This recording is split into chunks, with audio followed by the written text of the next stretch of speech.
Hello అండి, welcome to Renuka's food channel.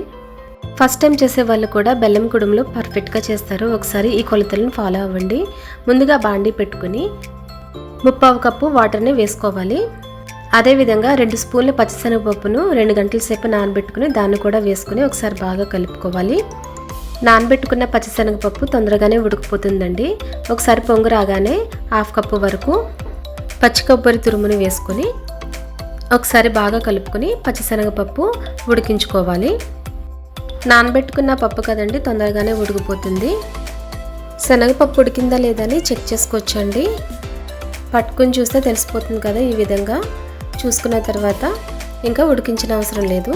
ఇప్పుడు ఒకసారి బాగా కలుపుకొని అన్నీ కూడా నేను ఒకే కప్పుతో తీసుకుంటున్నానండి మెజర్మెంట్స్. ఇప్పుడు 3/4 కప్పు వరకు బెల్లాన్ని వేసుకోవాలి. బెల్లాన్ని వేసుకుని బెల్లం అంతటిని కూడా కరిగించుకోవాలండి. బెల్లం కరిగితే చాలు, పాకమేమీ రావాల్సిన అవసరం లేదు. ఈ విధంగా బెల్లం అంతా కూడా బాగా కరిగిపోయిన తర్వాత నేను ఇక్కడ తడి బియ్యం పిండిని వాడుతున్నానండి. తడి బియ్యం పిండి అంటే అరిసెలకు వాడతాం కదా, అలాగా. కాకపోతే అరిసెలకు ఎక్కువసేపు బియ్యం నానబెట్టుకుంటారు, ఇక్కడ తక్కువసేపు నానబెట్టుకోవాలి, అంతే తేడా. ఇప్పుడు ఇందులోకి 1 టీ స్పూన్ వరకు ఎలాచీ పొడి, పించ్ ఆఫ్ సాల్ట్ని వేసుకుంటే టేస్ట్ బాగుంటుందండి. ఈ 2 వేసుకున్నాక ఒకసారి బాగా కలుపుకొని 1 కప్పు వరకు తడి బియ్యం పిండి తీసుకోవాలి. తీసుకున్న తర్వాత ఒకసారి బాగా కలుపుకోవాలండి. కొంచెం సాగుతుంది. ఇప్పుడు బాగా కలిసిపోయిన తర్వాత స్టవ్ ఆఫ్ చేసుకుని ఇది చల్లారితే ఇంకా గట్టి పడుతుందండి.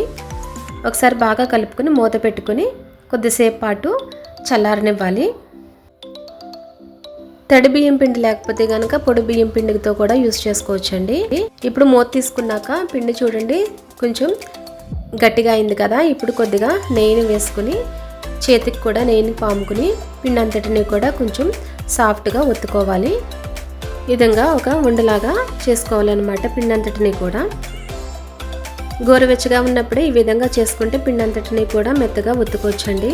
ఈ విధంగా కొంచెం నెయ్యి రాసుకుని ఒత్తుకుంటే కొంచెం చేతికి కొంచెం అంటుకోకుండా ఉంటుందన్నమాట పిండి అనేది.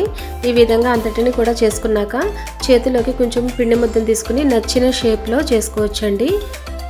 ఈ కుడుములు అనేవి ఎవరిష్టం అండి, చాలా రకాలుగా చేస్తారు. మోదక్ షేప్లో కానీ రౌండ్స్, సర్క్యులర్, ఏ విధంగా అయినా చేసుకోవచ్చండి. నేనైతే ఈ విధంగా చేస్తున్నాను. రౌండ్గా చేసిన తర్వాత కొంచెం పొడవుగా చేసుకుని ఈ విధంగా వేళ్ళ మధ్యలోంచి నొక్కుంటే ఈ విధమైన షేప్ వస్తుంది. తర్వాత సర్కిల్గా కూడా చేసుకోవచ్చండి. ఈ విధంగా లడ్డులాగా చేసుకుని కూడా చేసుకోవచ్చు. ఇంకా చాలామంది అరిసెల్లాగా కూడా చేస్తారండి, అప్పల్లాగా చేస్తారు. అన్నిటినీ కూడా ఈ విధంగా ప్లేట్లోకి పెట్టుకుని ఇప్పుడు స్టీమ్ కోసం గిన్నెని పెట్టుకోవాలండి. జాలి గిన్నె లాంటిది ఉంటే అదైనా యూజ్ చేసుకోవచ్చు, లేకపోతే ఇడ్లీ గిన్నెలో అయినా కూడా 10 మినిట్స్ పాటు స్టీమ్ చేసుకోవచ్చు. ఈ విధంగా అన్నిటిని కూడా పేర్చుకున్న తర్వాత మూత పెట్టుకుని 10 మినిట్స్ పాటు స్టీమ్ చేసుకోవాలండి. ఇదే విధంగా ఇడ్లీ గిన్నెలో కూడా 10 మినిట్స్ పాటు స్టీమ్ చేసుకోవచ్చు మూత పెట్టుకుని. 10 మినిట్స్ తర్వాత స్టవ్ ఆఫ్ చేసుకుని వెంటనే తీయకుండా కొంచెం 5 మినిట్స్ వరకు ఆవిరిపోయిన తర్వాత ఓపెన్ చేసుకుని వేరే ప్లేట్లోకి సర్వ్ చేసుకోవచ్చండి. ఇవి 2 రోజుల పాటు నిల్వ ఉంటాయి. వేడివేడిగా బాగుంటాయి, చల్లారినా కూడా చాలా బాగుంటాయి. ఇవి పండగలకే కాకుండా నార్మల్గా స్నాక్స్గా కూడా చేసుకోవచ్చండి. పిల్లలకి స్కూల్ నుంచి రాగానే హెల్తీగా. బెల్లం, బియ్యం పిండి, కొబ్బరి హెల్దీ ఇంగ్రీడియంట్స్ ఏనండి. లోపల చూడండి. అంతేనండి, చాలా ఈజీగా కుడుములు తయారు చేస్తాం కదా. మీరు కూడా ఇంట్లో ట్రై చేసి చూడండి. Thanks for watching. ఒక లైక్ ఇవ్వడం మర్చిపోకండి.